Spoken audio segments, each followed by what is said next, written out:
sound.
I'm letting everybody sign in and then we'll get going.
California, probably Paramount.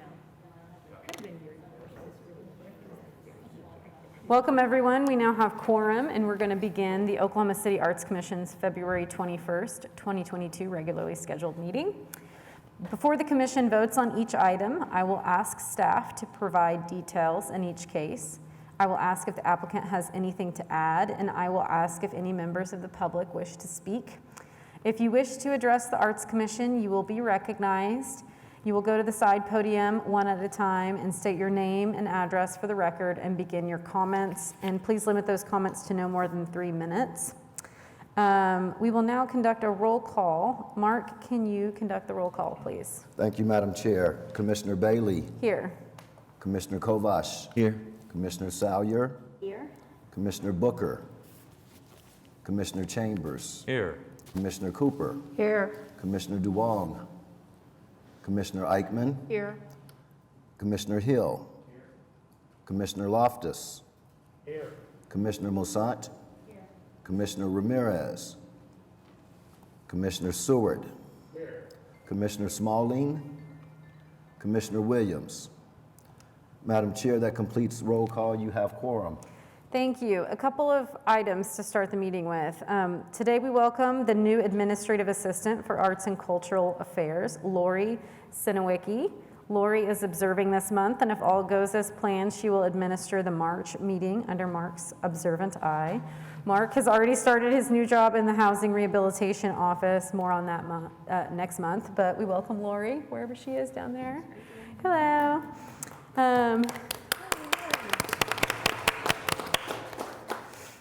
And then you'll notice that we don't have printed packets today. We're going to, now that everybody's been using PrimeGov regularly, we're going to go back to using the digital agenda. If you have any concerns with that after the meeting today, come find me and we can make accommodations to maybe print one-off agendas as needed in the future. Our next item is the acceptance of the meeting minutes from January 24th, 2022. This is item 2 on our agenda. I hope everyone has read through the minutes, and if there are no corrections to be brought to our attention, I will entertain a motion in a second. So moved. So that is Commissioner Cooper and Commissioner Kovash. Any further discussion? Hearing none. Mark, can you do a roll call vote? Thank you, Madam Chair. Commissioner Bailey, Yes. Commissioner Kovash, Yes. Commissioner Salyer, Yes. Commissioner Chambers, Abstain, I was absent. Commissioner Cooper, Yes. Commissioner Eichmann, Abstain, I was absent. Commissioner Hill, Commissioner Loftus, Commissioner Mosant, Yes. Commissioner Seward. That completes the vote, Madam Chair. The motion passes. Okay, moving on to item 3. These are items for discussion and action.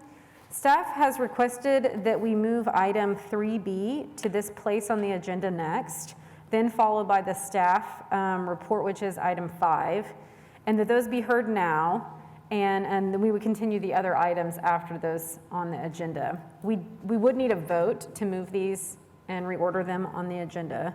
I would move that we reorder the agenda. Second. Okay, Commissioner Salyer with, and Commissioner Cooper with the 2 votes. Motions, excuse me, on that. Any further discussion? Hearing none, Mark, can you do a roll call vote for us to move these items? Thank you, Madam Chair. Commissioner Bailey, Yes. Commissioner Kovash, Yes. Commissioner Salyer, Yes. Commissioner Chambers, Yes. Commissioner Cooper, Yes. Commissioner Eichmann, Yes. Commissioner Hill, Commissioner Loftus, Commissioner Mosant, Commissioner Seward. That completes the vote, Madam Chair. The motion passes. Okay, so item 3B, it's called Together Together by Joe Slack, a long-term loan by Allied Arts for the Oklahoma City Convention Center at 500 South Robinson Avenue in Ward 6. And you can click on this on PrimeGov and open up more information. If you click on the little eyeball, that opens up some of the items related to any of these. But Randy's also going to have a presentation for us. Thank you, Randy. Thank you, Chairman Bailey. Randy Marks, Public Art Project Manager. Welcome to all of you commissioners this afternoon. It's good to be here. So Together by Joe Slack is an item that is going to be presented to you as a long-term loan to the city by Allied Arts in honor of their 50th anniversary. And we happen to have a full-size model here today, in addition to what you can see up on the screen. And we have Joe Slack and also Deborah Center here to talk about this work. I'll give a brief introduction and then we'll turn it over to them for some more information. So I'm going to let Joe talk about the inspiration in just a moment. Here you see where the item will be located, where the sculpture will be located on the west side of the Oklahoma City Convention Center. And another view looking from the south, looking to the north. And notice that this is a $214,500 value sculpture that is going to be loaned to the city rather indefinitely, if that is what you recommend. And as part of the overall recommendation, the 1% for art will pay for lighting for the sculpture and will also pay for the art marker. So just to let you know that that is part of the package that you will be voting on today. So with that, I'll let you two decide who's going to go first. Okay, so remember to state your name and your address and sign in. Did you say sign in? Huh? No. Joe Slack, 1401 Northwest 5th Street, Oklahoma City. So this is Together. The lines, originally we started talking about this over a year ago, and it was originally going to be a post-pandemic piece, and it was going to be about community engagement, and then, the figures across the street from the park, people gathering, the head inside the head is about dialogue, and it implies more than just three people, and the viewer can interpret that however they like, but obviously the pandemic has gone on a little longer, so we still have to learn how to communicate and have community during pandemic. The lines and the voids are just the roadmaps of life, and the voids are kind of the things we pick up as we go along, the things we learn, the troubles we have, how we overcome those adversities, and the figures can be interpreted. They can be male or female. I really kind of leave it slightly vague. Some lean more towards male and some towards female. Obviously, one is more of a child. But I really like to leave it somewhat vague so it's interpreted by the viewer, and then I'm not fully dictating what they see. And then the bases, I don't know if you can tell, they hover off the ground just a little bit. Each one kind of floats to give a reveal.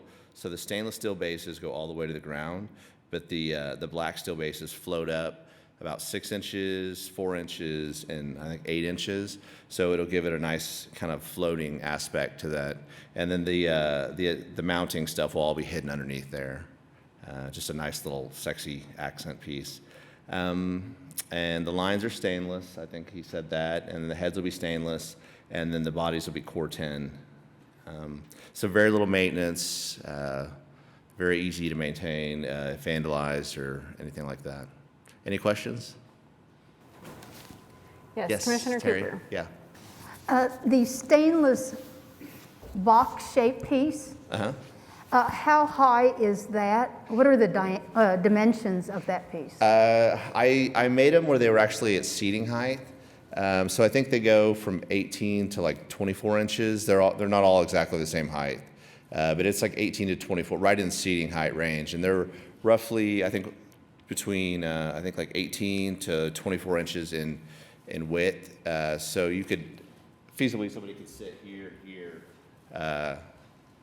if they like. And the finish isn't going to be a polished stainless; it's a brushed stainless. So if people scratch it with their pockets, or let's just say they have like some really embellished jean pockets, so it's not. It's made to be worn, and like it'll wear well. I was just thinking it looks like a nice platform on which people could stand so they can take their picture with the other figures. Yeah, and that's going to happen too. And like if they have rocks in their shoes, if it gets some scratches, it's going to be fine because it's got that brush finish. Thank you. Yeah. Any other questions from commissioners? Nope. So staff has a recommendation that the artist sign a VERA waiver prior to the Public Art Commission agreement being presented to City Council. So if we have yes, Randy? Deborah Centerman. Excuse me, I'm sorry.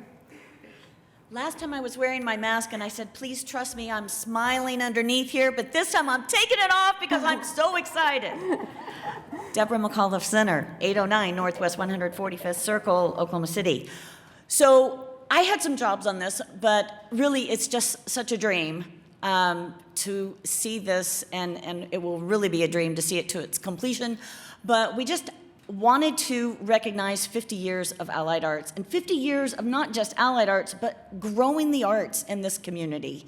And when we were looking at, this is the only inanimate object that I have seen grow so much, but it started out as a 10-foot sculpture, and it's now the 24 feet that it is, and I'm so proud of it. Of course, that 24 feet made it double several times in cost as well, but I want to make sure we acknowledge our partner on this. In WW Steel, not only is he helping us with the cost for the artist, but also is donating all of the supplies for the piece. So a big partner in WW Steel, and then I also have partners that we have secured for the installation to make sure it is all done properly and for no damage to the area at the convention center. But I am so proud of this. The site for it could not be better. Together, as we've been apart during this pandemic, and now we're gonna have the chance to be together in that fabulous convention center. So that's all I want to say. So we got it funded. We had to find this great artist, and now it's going to be his biggest piece he's ever done.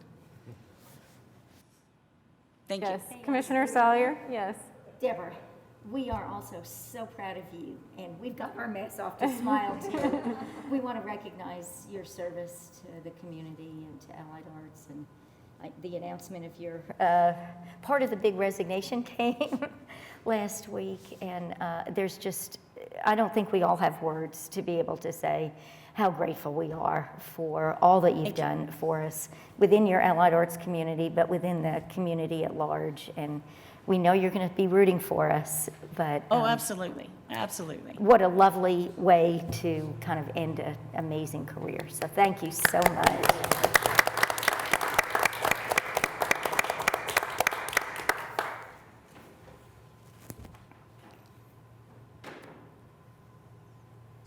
The recommendation will be to recommend acceptance of the long-term loan to the City Council, also with the understanding that the 1% for art funds will pay for the art marker and for the lighting for the piece. I'm sorry, I did forget the one thing, that it is to celebrate Allied Arts 50 years, and it will be made in memory of Bert Cooper. Thank you very much. So It's really nice, Terry. if there is a motion made, it would be with the items that Randy just mentioned, if that person does so want to move those items forward, and also with the potential recommended condition of the Vera waiver. I So would moved? second. Okay, Commissioner Kovas? Kovas Terry, with the you- I motion? had a question. Oh, yes, Commissioner. I was wondering. Actually, we need to continue, because we already had a motion. Do we have a second? Yes. Second from Okay, Commissioner yeah. Eichmann. Now discussion. Okay, I was wondering, is there some particular reason why it is on loan rather than a gift? That was the recommendation we were given by Robbie Kensel. We had two potential routes, and that was a recommendation. Okay.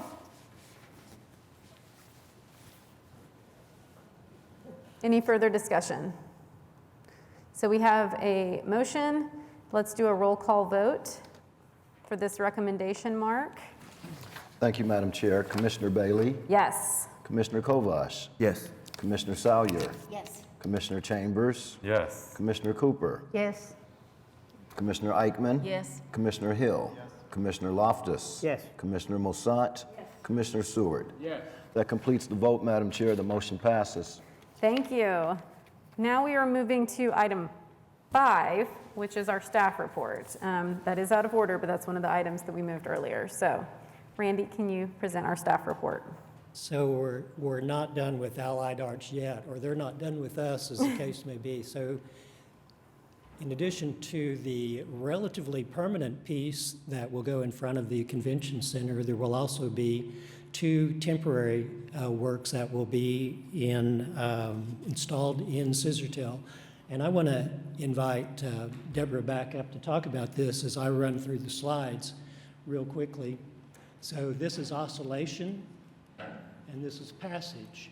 2 pieces, 2 different works, and I'll let you. Yes, well, while I was trying to raise money for the campaign, I kept saying we still want to mark the 50th year in some great way. And you remember when we had the Swings, Oklahoma City Community Foundation? We loved that, and we wanted to do something as big as that. And we are using this company called Creos out of Canada, but they tour these exhibits globally. And our dear, dear friends at Inasmuch have helped us to underwrite this entire project. And it will have a secret private opening on March 10th, which I brought invitations, but you will all actually receive one at your home, but I brought them as well for each of our favorite arts commissioners to be sure and be there for the unveiling, because we will have the Allied Arts kickoff at the Convention Center and walk across the street to the unveiling of these great works of art. So this is oscillation, and it's all, as you see, light, sound, action motivated, and so the sounds change based on your proximity to the piece. Very cool. And then passage is 21 circles of light, and the 21 circles of light change sound as you walk through them. So these in themselves are going to be so cool to be at Scissortail Park for the entire month, from March 11th to April 11th, but we're programming them for 2 nights. And that first night, as I said, March 10th, will be the unveiling. Then it opens to the public on the 11th. But on that night, we're not just going to stop with this. We're doing everything glow. We're bringing in hot air balloons to Scissortail Park for the first time. We are bringing in a synchronized drone show for art in the air.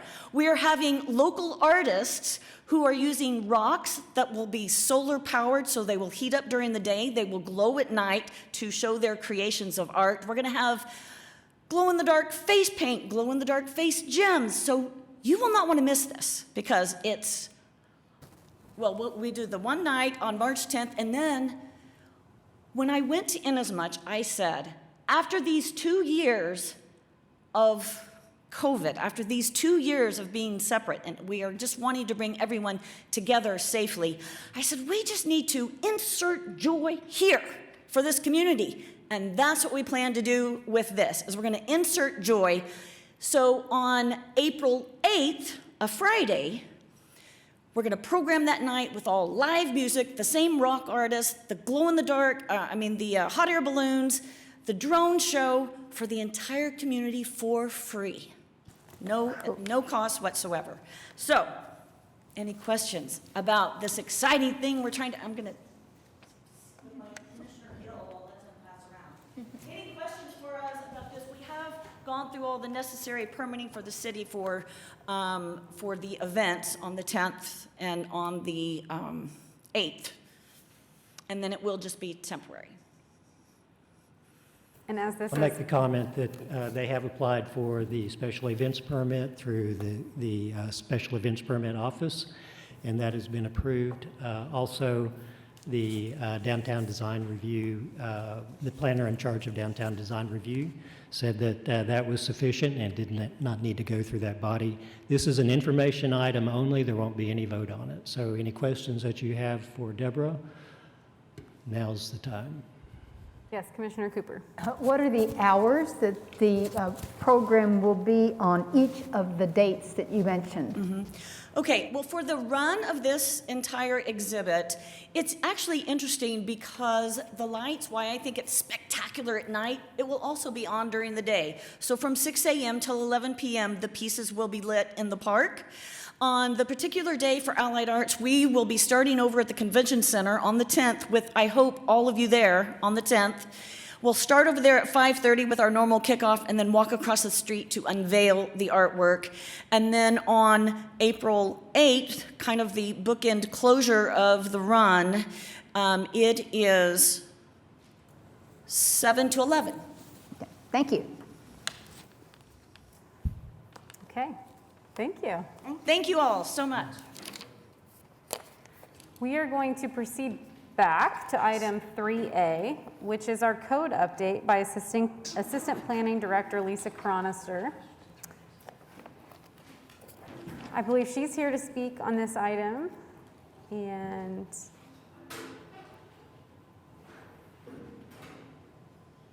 get our screen switched over.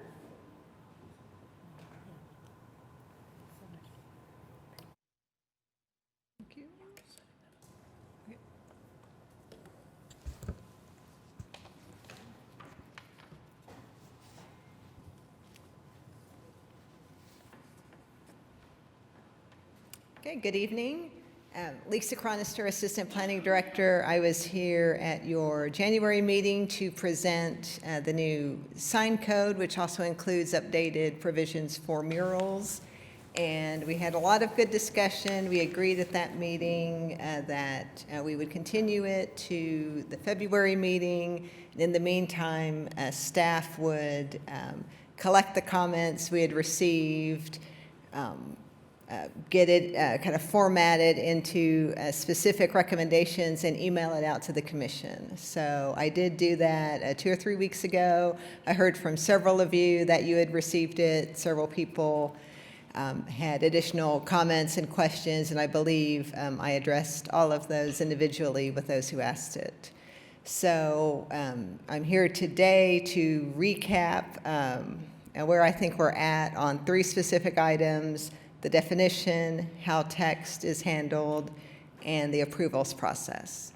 So since the January meeting, I have presented to other design review committees and commissions. I've presented to Planning Commission at what's called a Development Review Committee, and I've had additional discussions with city staff. And from that, I have additional recommendations for you that were not captured in your staff report. So I'm going to review those with you also.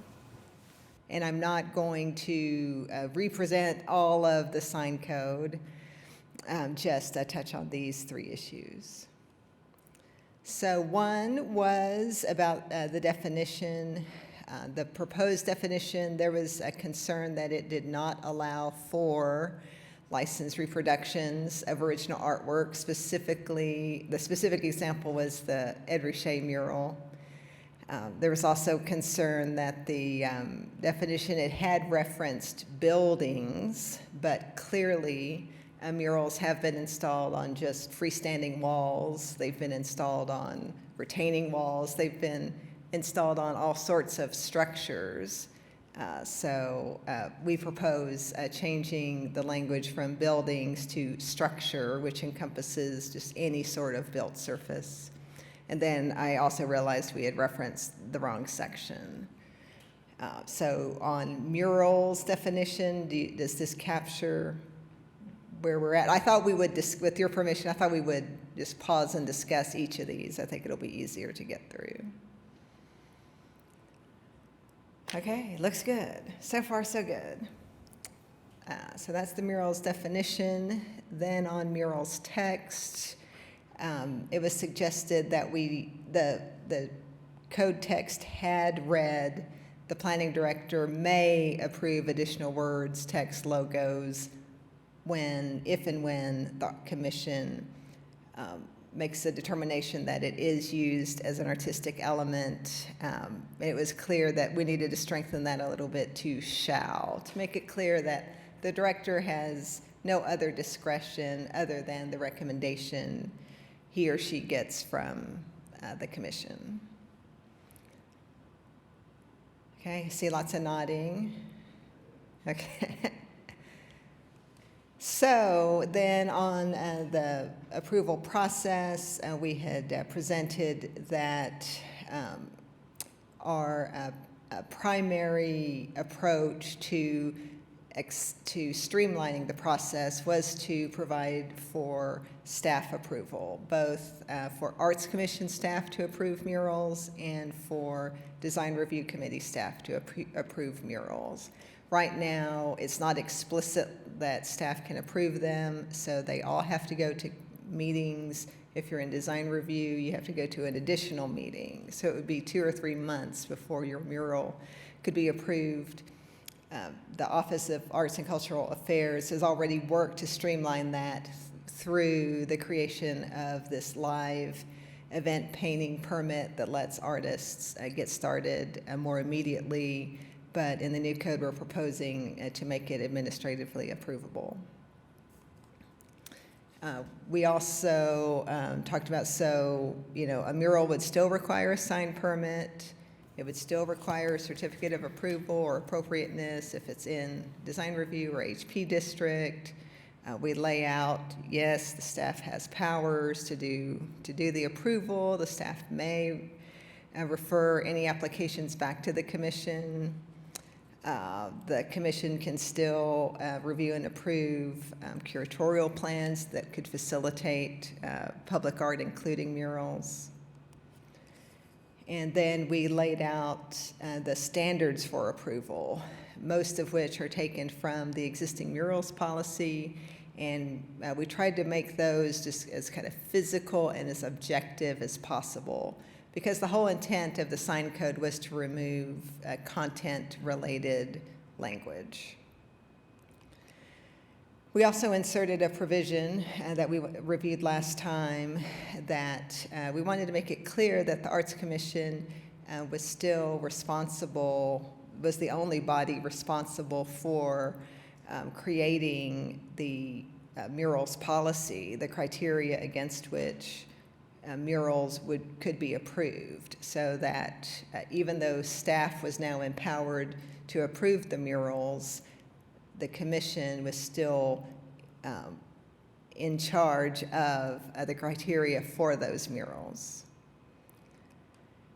But since the January meeting, staff has heard a lot of feedback that the murals policy standing rules are too subjective and discretionary for staff to interpret.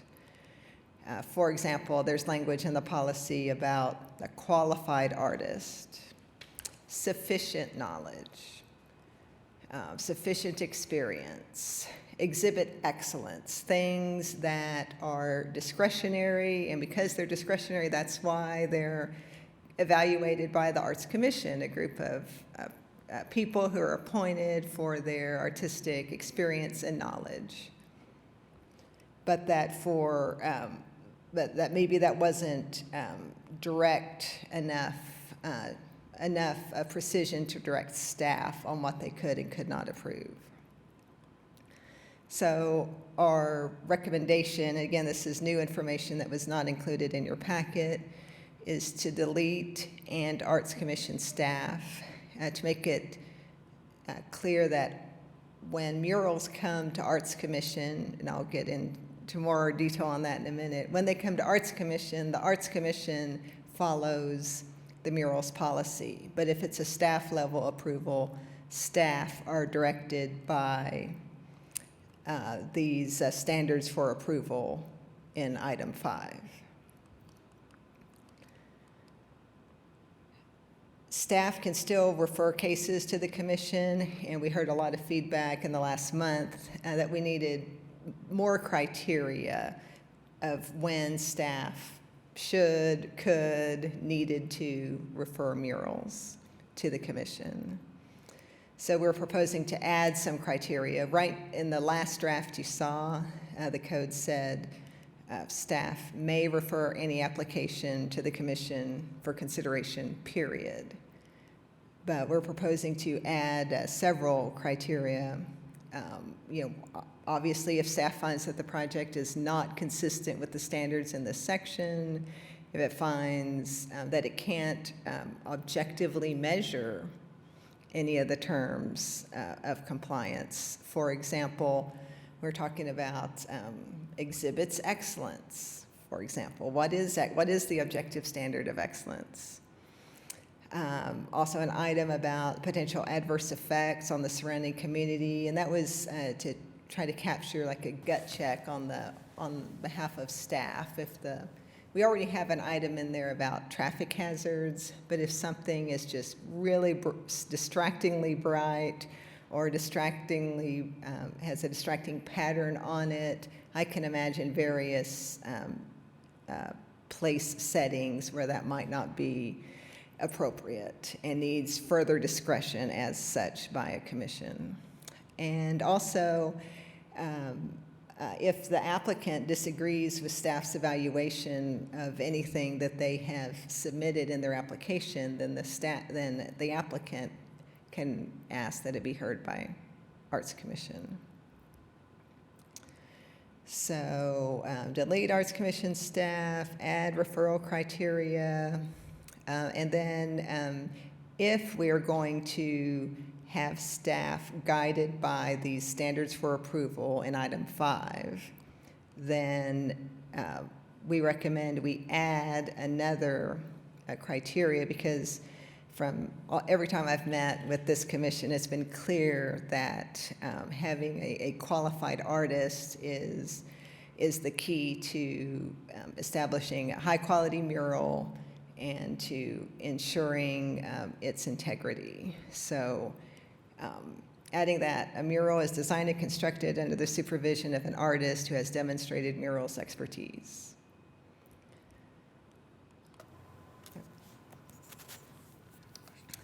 So the Arts Commission still would create and approve the murals policy, the ordinance.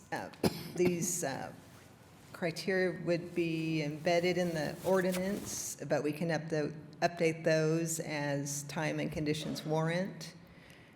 So that is our current proposal for the murals approval process. And I'm happy to back up to any section in here. I think we will have a few questions on this Sure. one. Commissioner Kovash? Yes. With the new information, I'm more confused than I normally am. I'm no longer understanding the tipping point of when the Arts Commission sees a mural or the staff sees a mural.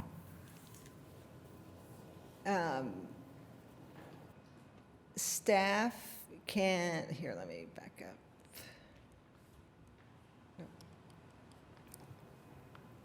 Okay, Arts Commission staff receives the application and they can approve it. They can review and approve it if it meets the guidelines. It's so a mural of any scale, of any type, if it meets the regulations in this section. And then Arts Commission would only see it if staff is not convinced that it does meet the standards.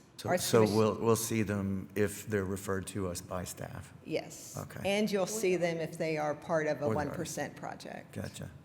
And Randy, could we get a copy of all this new stuff, please? That's all, thank you. Okay. Additional questions? Commissioner Loftus? Lisa, this may have to do with wordsmithing. Uh-huh. Early on, you talked about going from may to shall, Yes. and does that leave out the concept of discretion on behalf of the planning director? The planning director shall, blah, blah, blah. Does that say she's got to, or Yes. it says she's got to what?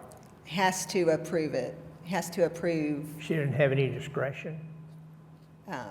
This is how we're currently proposing it. Based on comments from the last meeting, it sounded to me like the commission did not want the director to have any discretion on approving it.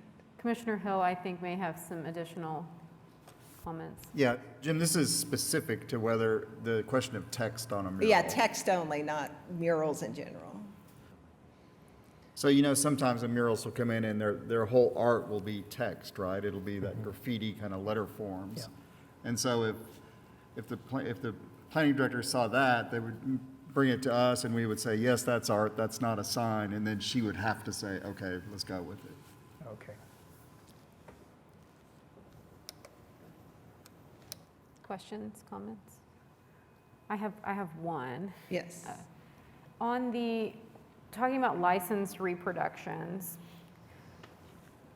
how does someone indicate that they qualify under that? Sure, they would provide, in my mind, they would provide a copy of the letter from the artist saying that they have been given the right to replicate it and use it for whatever purpose or duration. Okay, so it would just be a part of the application process on that. Yes. Questions, And- comments?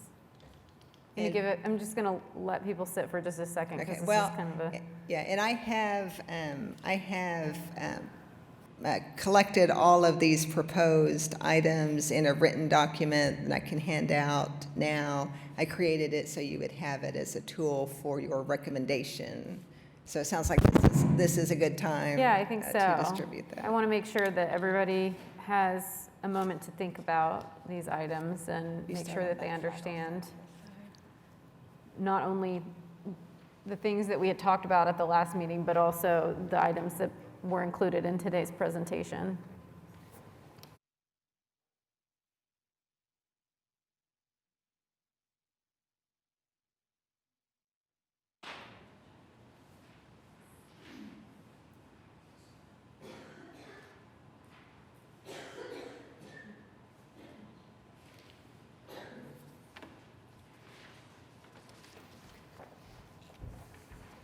Municipal Counselor, what does our motion actually need to say in this? Does it need to refer to this document, or how would you? A motion to recommend approval?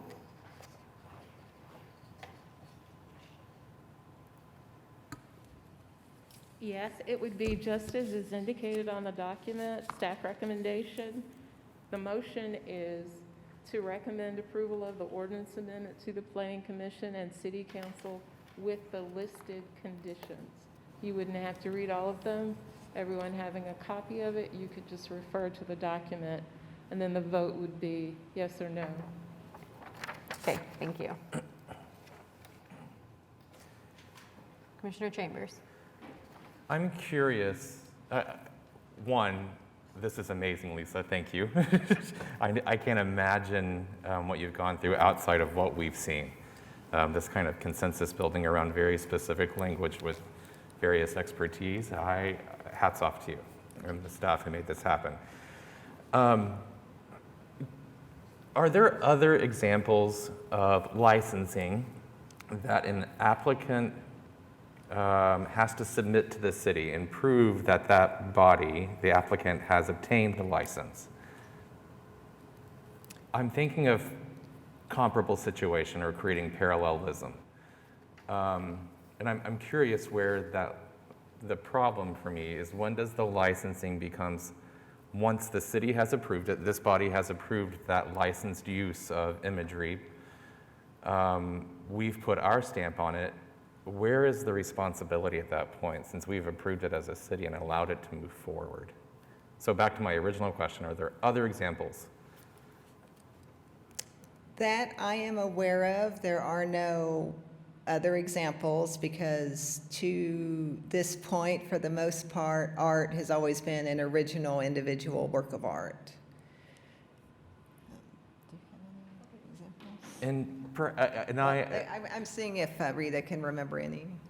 And perhaps outside of the world of the Arts Commission. Well, that's what I'm...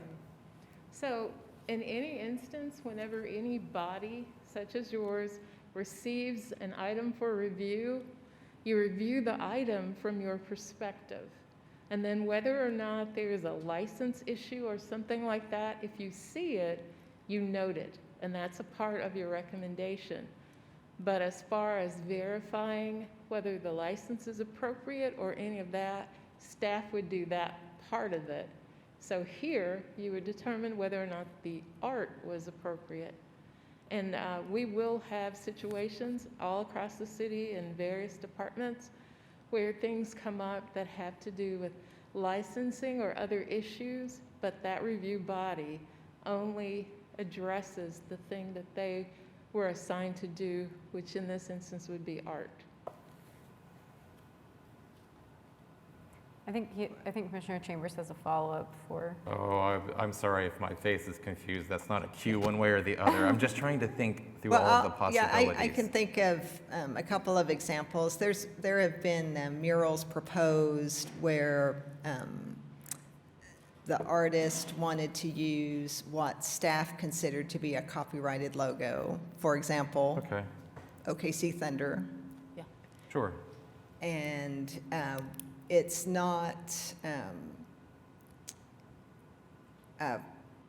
staff has practiced that we have no way of verifying if something is explicitly copyrighted or the conditions of that copyright, or if what is presented to us violates that copyright, right? I mean, we have considered it between the user, the artist, and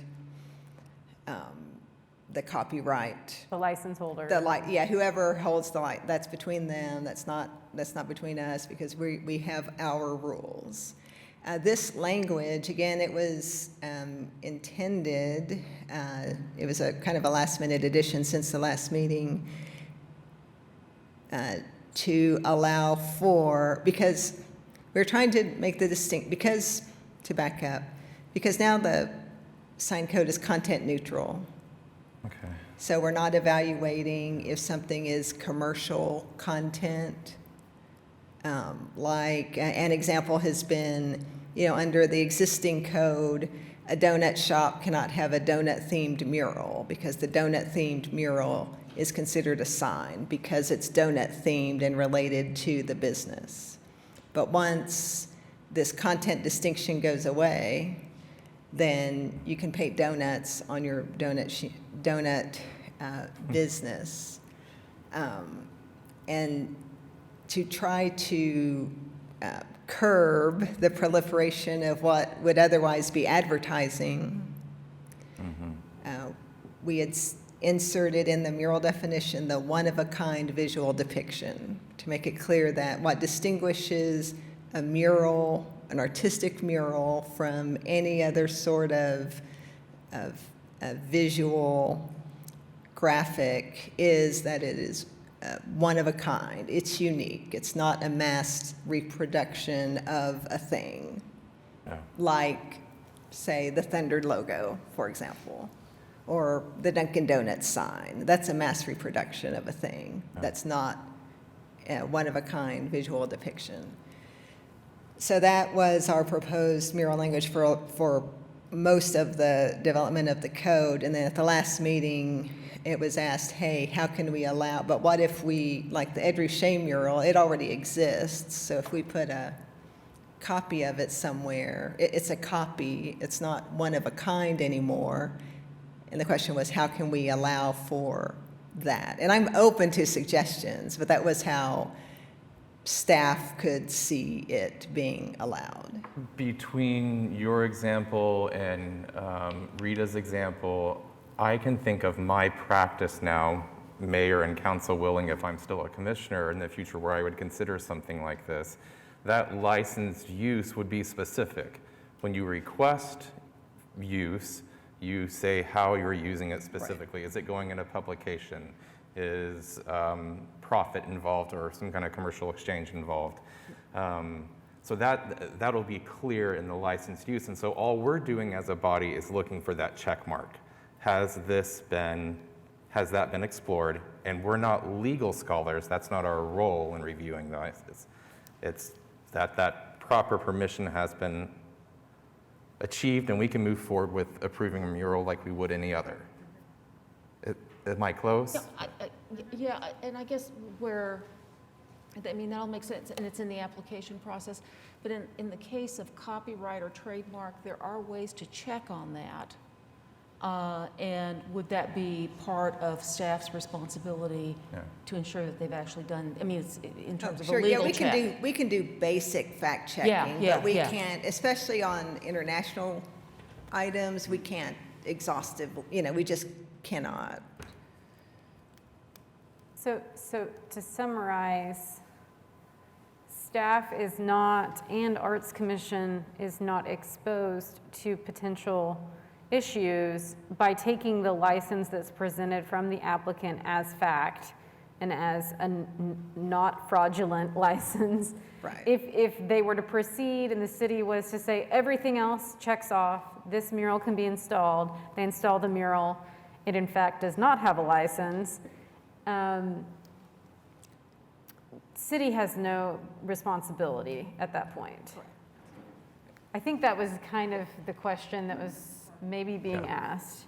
That is correct. Okay. What would happen is a person, of course, as you know, can sue anybody they want to sue.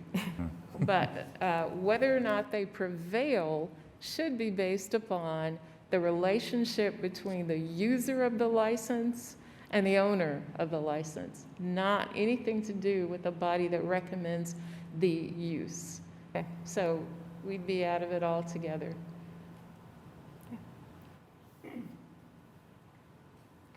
Further comments, discussion? I think as long as, I'm comfortable as long as we know that we can demonstrate that we've done due diligence and I think that's the important part. On this matter, if the situation presents itself for a licensed reproduction, in order to check the box, are we going to ask for will the applicant be required to provide some type of document that substantiates the fact that they do have the license, or that is an approval from a representative of whoever is the are we just going to take their word for it that they have permission? No, we'll ask for something for the file. Okay. Yes. And again, that can be reviewed by legal. yes. So when someone says, hey, who gave them permission to reproduce this? Now we can't, a lot of it is based on faith, like if it wasn't the person authorized to actually give permission, we can't always know that, for example, but we can demonstrate that we did our due diligence. Yeah. I guess just a quick comment. I think you did a wonderful job, staff, taking our feedback from the last meeting and boiling it down into very simple concepts. So thank you. Thank you. Well, I would entertain a motion, as Municipal Council has mentioned. It would be based on this document right here, if you so wanted to make that motion. So moved. So I have a motion from Commissioner Chambers. Second. And a second from Commissioner Cooper. Any further discussion? Hearing none, Mark, can you do a roll call vote? Thank you, Madam Chair. Commissioner Bailey, Yes. Commissioner Kovash, Yes. Commissioner Salyer, Yes. Commissioner Chambers, Yes. Commissioner Cooper, Commissioner Eichmann, Yes. Commissioner Hill, Commissioner Loftus, Commissioner Musant, Commissioner Seward. That completes the vote, Madam Chair. The motion passes. Congratulations. I feel like that's what I don't know how else to finish that. We have already heard item 3B today, so we're going to be proceeding with item 3C, which is the Zoo Africa exhibit, Spirit Home Baobab Protector by Casto Solano for the Oklahoma City Zoological Trust at 2000 Remington Place in Ward 7. We do need to switch over our presentation. Right. I'm not sure how we do that, Mark. Okay.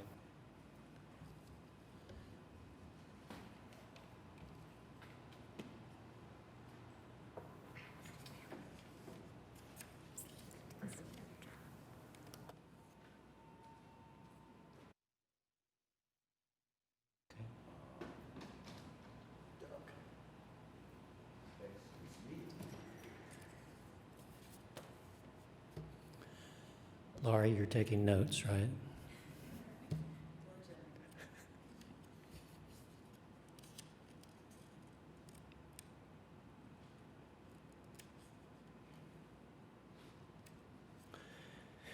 While we're waiting on this, I can say that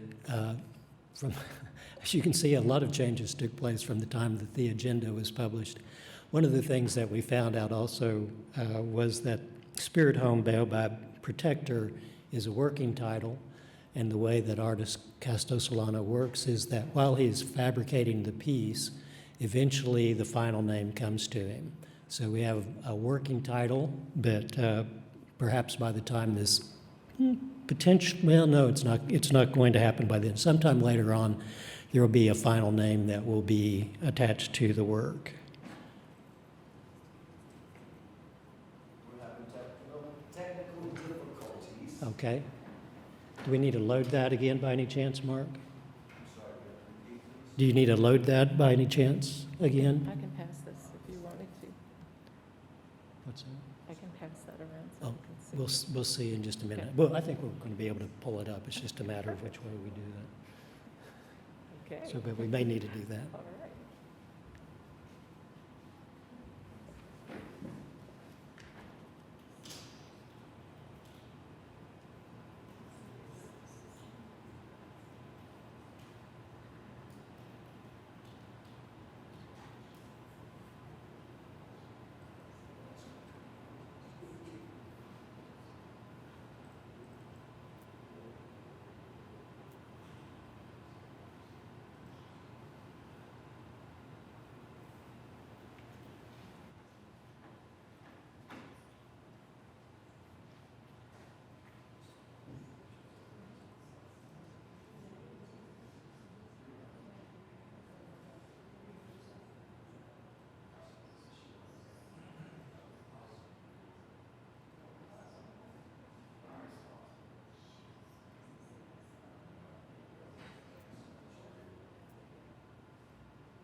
Okay. So we'll be back on track here in just a second. There we go. So in the selection meeting, just a side note, most of the items that were presented in the final selection had to deal with animal theme, but Casto, who is a Spanish artist, lives in the Basque country of Spain, took a totally different approach, and he looked at the baobab tree as an example of survival on the savanna, and so that's where the inspiration came from. So, and then he had a very, very rich narrative that went along with it. I won't begin to try to go through it. We may cover that sometime in the future. But the inspiration of the piece came from the baobab, which is a very distinctive tree that grows on the savanna. This is an image as if you're standing about 20 feet away from the work. These are the dimensions, 23 feet tall, approximately just short of 6 feet at the base and about 13 feet at the canopy. On the back will be a poetic text that has not been specified just yet. That's another thing that comes along as he's working on the piece. And then on one side, you'll see a panoramic detail of a savanna scene, and on the other side, a Cuba pattern. So again, Africa themes throughout the work. And the work will be constructed of Corten steel. This is the architect's rendering of the Africa exhibit village, which is currently under construction at the zoo. So if you go out there right now, you'll see mounds and mounds of red soil piled around as they're in construction. This is a scene looking approximately from the south to the north, and where you see the red circle is going to be a planted bed, and then the baobab tree will be planted in that planted bed. This is an aerial view, more or less, as the zoo looks today. The red dirt area down there at the bottom is not where the construction is taking place right now. That was the Asia exhibit. So this is where the Africa exhibit will be established in the overall zoo plan. And again, the circle and the red star is where the piece by Casto Solano will go. So with that, I will take questions. Yes, Commissioner Cooper? I noticed in one of the photographs, it looked, I couldn't tell if it was just part of the decorative part of the sculpture or if it was supposed to be a ladder. It looked like something that could possibly be a ladder about a third of the way up on the side. Yes, over there in the picture on the right. So are Is you that talking about some kind of ladder? the projection out from the right? Yes. Okay, so if you look at the front view, you see the nose on the mask.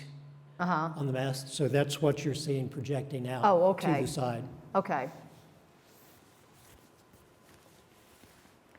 I'm always concerned when things invite too much personal interaction. So the primary interaction will be you're being able to go into the structure in this case, and it will be lighted also. That is part of the artist's proposal. I don't have a night view right now, but he did illustrate that also.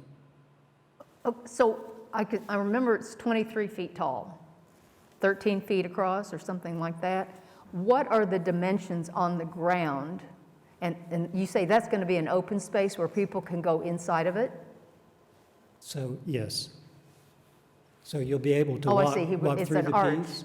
So 5 feet, 9 inches at the base, and 23 tall, and then 13 feet across at the canopy. Okay. The largest assumed dimensions. Things will change, of course, a little bit during fabrication. They always do. But this is what the artist proposes, and it'll be very close to this. Interesting. Questions? I have one quick question. It seems like in the staff recommendations that staff is recommending that the artist apply for and receive a building permit. Can we assume that in that building permit process, it will be discussed that people can walk into this piece? Will that be discussed as part of the building permit? Yes. Yes, it will. Okay. I say that with the idea that in my world, 6'8" is the minimum height for something that you walk under. And art probably does not have the same rules that buildings do, but I would rely on our city staff and development services to make that call and provide recommendations. And if I assume if they require any substantial edits, that it would come back to Arts Commission to see those, or could those be approved by staff? Okay, thank you for that, and I'll send that to the artist tomorrow, as a matter of fact. And any changes that need to be made. If it changes the design substantially, then we bring it back to the commission. If in discussions among staff, if we feel like that it hasn't altered the overall effect of the work, then typically we just okay it as it is. Okay. Yes, Commissioner Hill. So I'm more of a comment. I wanted to thank Randy for his work on this particular piece of art. I was on this selection committee, and those of us that have served on selection committees, which I assume is everybody at this point, you know that Randy does good work. Well, on this one, this concept, this particular winning concept came to us pretty raw. And the description was in Spanish, translated by a translator. But the proposal was so good that I think it was unanimous that all the people on the selection committee decided we wanted to go this direction, which required Randy to go back to the artist and really kind of hammer down the details of what this would look like. And this is basically the more refined, finished version that came back. But again, I just wanted to call attention to Randy and the extra work he did on this particular project, and thank you. Thank you, Commissioner Hill. Mossad? Appreciate that. I want to say also, just in addition to that our professional art consultant, LaQuincy Reed, who is a sculptor himself, took a very, very active role and was in on all the discussions. And so the working method that LaQuincy uses is quite a bit different from Casto's. Casto has this, I understand it, it's this formative process that takes time, and so it took some time to pin him down. And LaQuincy wanted him to do it now, so it was good to have LaQuincy as help and backup in this. Commissioner Mossad? I worry if they do make that 6'8", like we're talking about the normal standard, that it would have some kind of impact on the actual look of the item. That put the doorway at the end of his nose kind of thing. So I don't have a problem discriminating against tall people. That comment's been noted.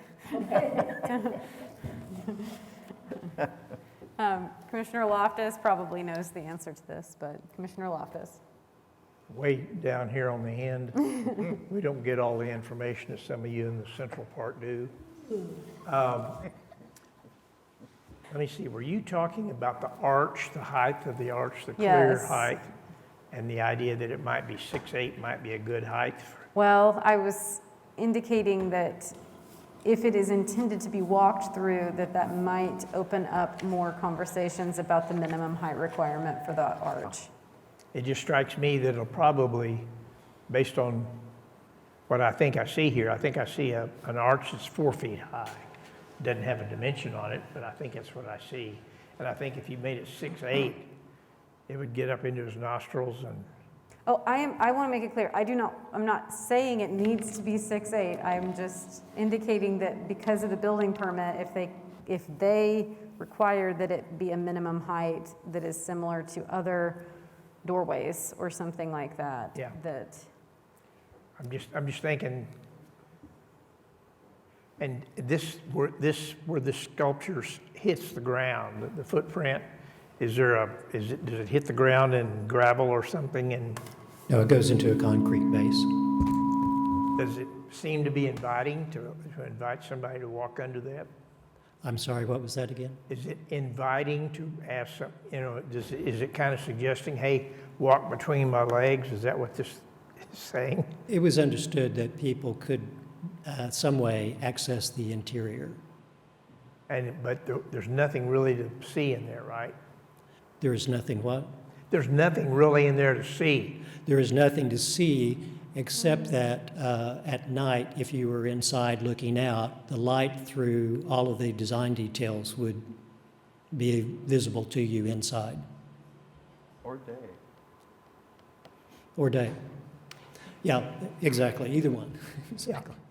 There'll be, All I was actually, trying at to- night, there'll be more visible from the outside with the light that is inside.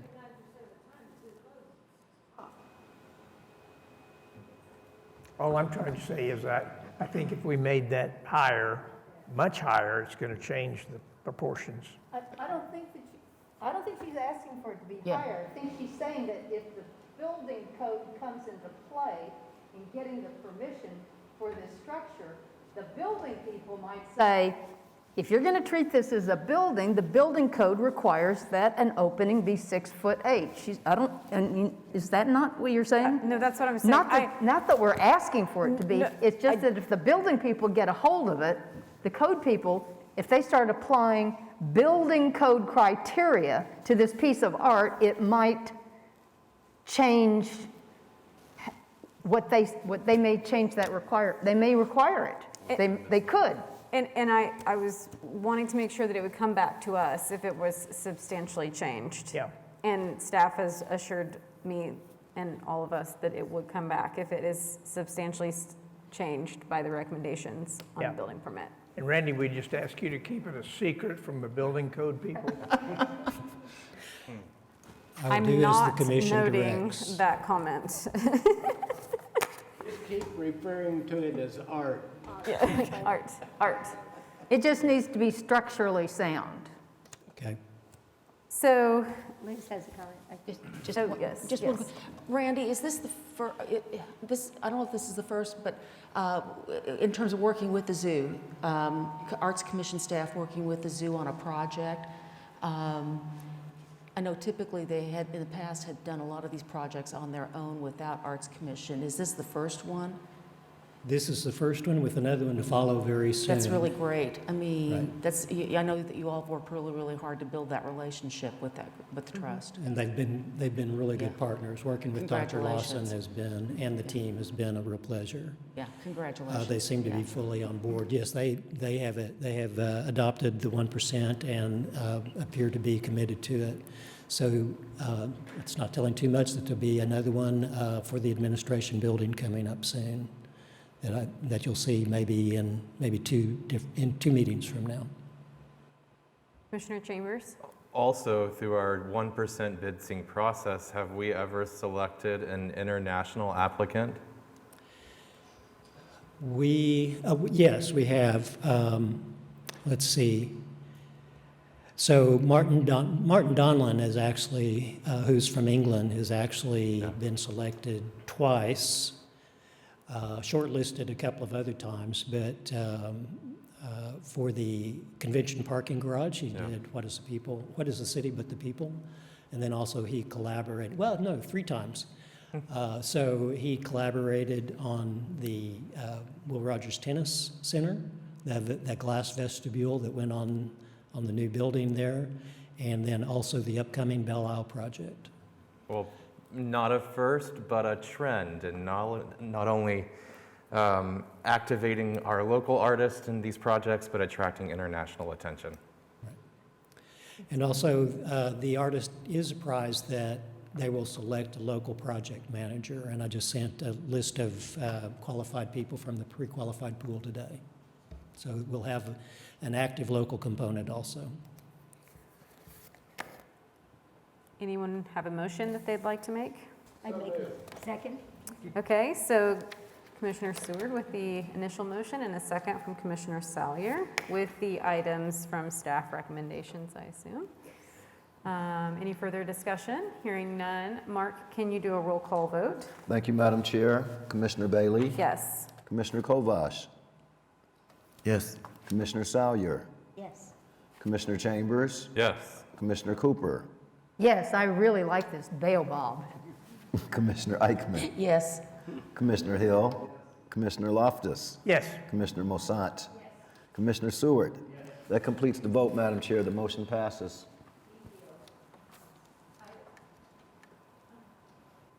Item 3D, Bikes, Boards, and Brews by Amanda Zoe, a mural for the Capitol Co-op at 2420 South Robinson Avenue, Ward 6.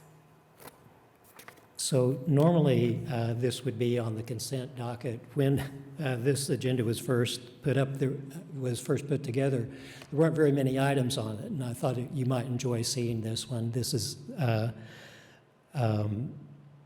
but anyway, the agenda ended up being a lot more full. But anyway, here it is. So this is the building at 2420 South Robinson. A business that is currently on 25th Street is moving into this building, the Capitol Bike Co-op, which will also include a coffee shop, hence the name Brews in the title. A 12-foot by 12-foot, 144 square foot mural. You're looking at the south wall of the building, and the location you can see there in Capitol Hill. This is the work, and the work as it is seen on the side of the building. And so, any questions? Commissioner Cooper?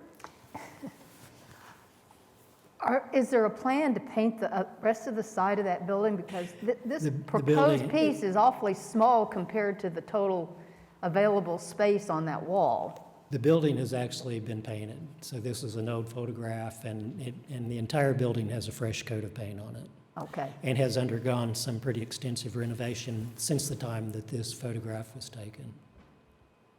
So what color is it, Randy? It's white. Surprise, surprise.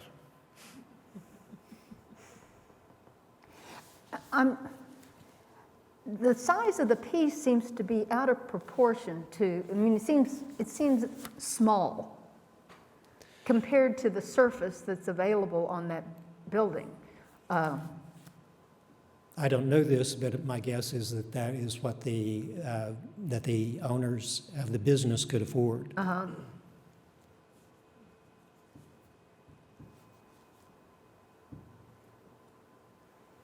Well, I mean, I understand that limitation. I'm just thinking that it's going to make the building look like it's asking for, bring me some more. They may have plans to do more in the future. I don't know that. So yes, this is what Amanda Zoe was hired to do. I would open the floor for a motion. So moved. Commissioner Kovash with a motion. Second. A second from Commissioner Eichmann. Any further discussion? Hearing none. Okay. Mark, can you do a roll call vote? Thank you, Madam Chair. Commissioner Bailey, Yes. Commissioner Kovash, Yes. Commissioner Salyer, Yes. Commissioner Chambers, Yes. Commissioner Cooper, Yes. Commissioner Eichmann, Yes. Commissioner Hill, Commissioner Loftus, Yes. Commissioner Mosant, Commissioner Seward. Yes. That completes the vote, Madam Chair. The motion passes. Thank you. Item 3E, discussion of placement of video monitor next to the Hearst coin painting in the Oklahoma City Convention Center at 500 South Robinson Avenue in Ward 6. Randy, can you present this item? Certainly. Looks like I neglected to change one file, but this is indeed the interior of the Oklahoma City Convention Center, and you can see the coin and Hearst painting with the video monitor directly beneath it. This was at the unveiling, dedication, whatever it was, and you see the mayor with Wayne Coyne in the bubble. And notice that the monitor is covered by pipe and drape. So one of your number brought up the suggestion that maybe this should be discussed by the commission, which I encouraged. And so this is your opportunity to talk about the placement of that video monitor and what might be done about it. Commissioner Salyer, I feel like you might have something you'd like to start with. I'm going to have to take responsibility for this, I think. It just strikes me that with a piece of art of this significance and this scale and the massive scale of the convention center, that it was a sort of a strange choice of placement to have a television screen immediately underneath it. When I was visiting the convention center, there was a Hallmark movie playing underneath in front of the painting, and it just seems very distracting. And my recommendation would be that we ask the convention center staff to remove the video screen. There are many options within a couple of feet where it could be moved and used for the purposes that the convention center wants. But you know, we're inviting people from all over the world to come to the convention center to see this, and it doesn't need to have a television screen underneath it, in my opinion. Commissioner Chambers? We discussed this when we considered accepting this piece, and it, to my memory, there wasn't flexibility in moving this, and I believe Commissioner Eichmann even mentioned some kind of informational, a didactic or some kind of interpretive material about the piece. What are our options now? Apparently, the reality has shifted somewhat, and there is the possibility of it being moved at this point. So, after this event, I talked to Barbara Beaton, and she whispered to me that the mayor had said something to her about that monitor. I think that there is some concern about who would pay for such a move and exactly how it would be accomplished. But we know that things that want to be done generally can be done, and funds can be found for I them. was going to say, if it stays in proximity of the painting, I would still recommend that the information be associated with the painting, not a movie. Correct. Yeah, I mean, Yeah. I would recommend that. Yeah. Goal number one, remove it.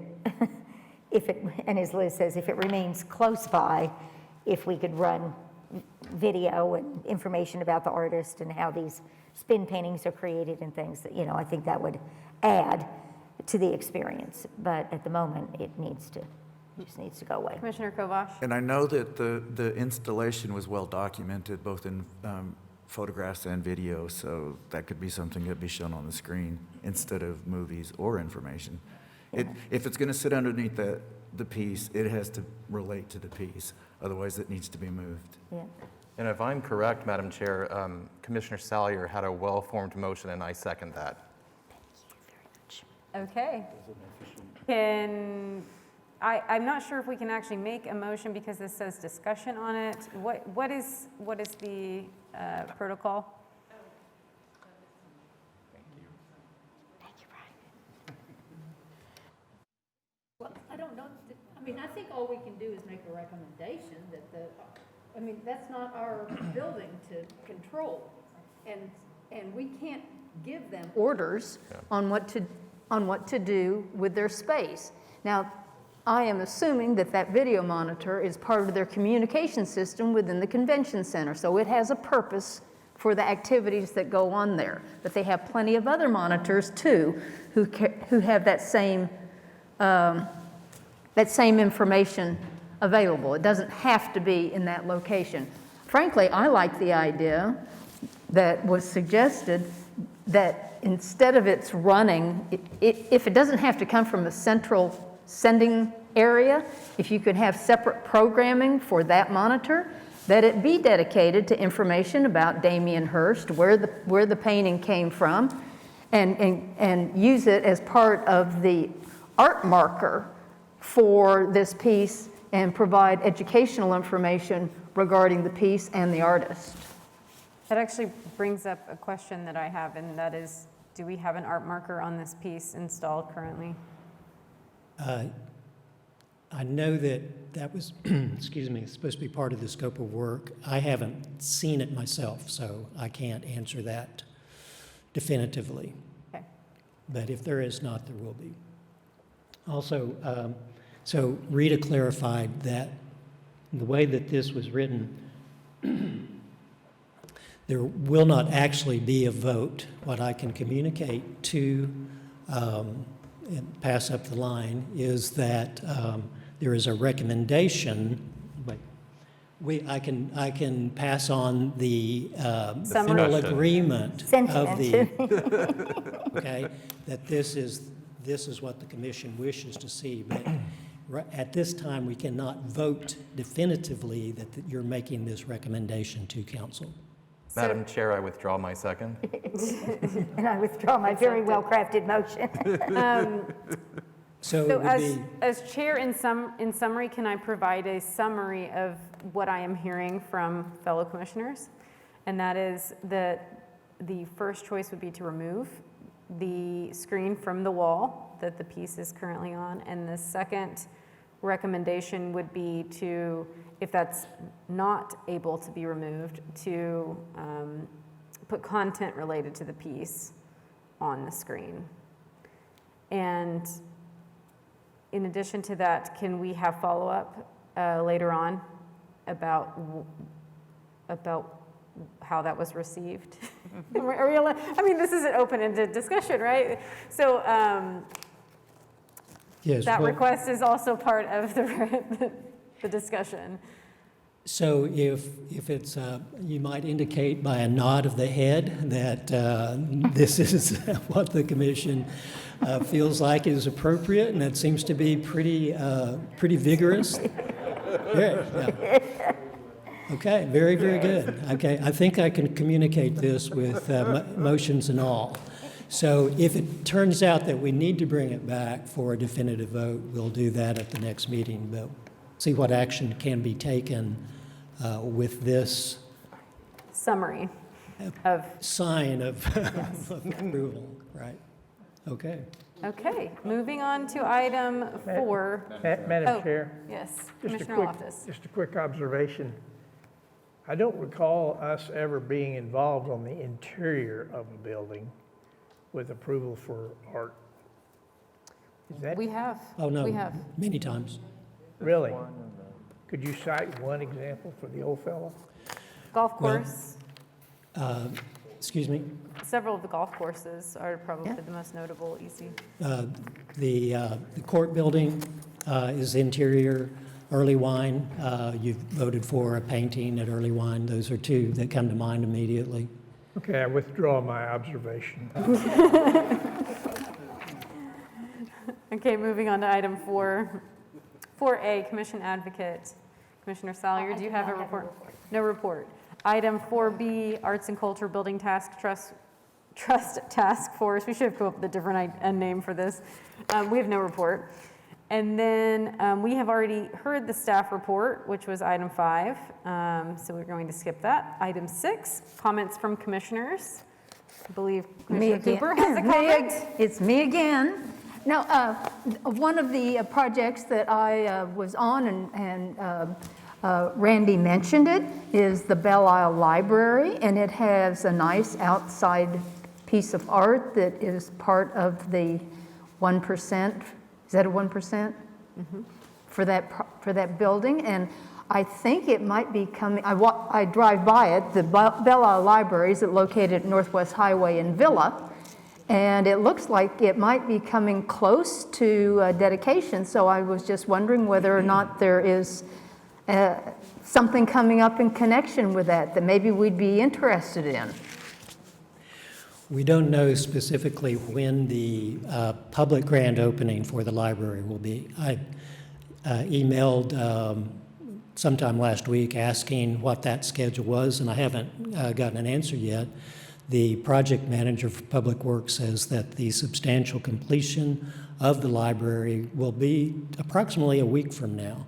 And then from that time on, of course, substantial completion means that there still are other things to be done on the punch list, but basically the building is considered to be complete. The library can start moving in, but they have a whole commissioning process that they have to do before they're ready to actually have the public in. So we think that the opening of the library will take place, and then there will be a grand opening sometime after that. If I was guessing, I would guess around the middle of April. So currently on the the sculpture, which is titled Nourish, and it is done by the artist team of Tony Morton, Brett McDaniel, and Martin Donlin, our favorite English artist that we've worked with a few times.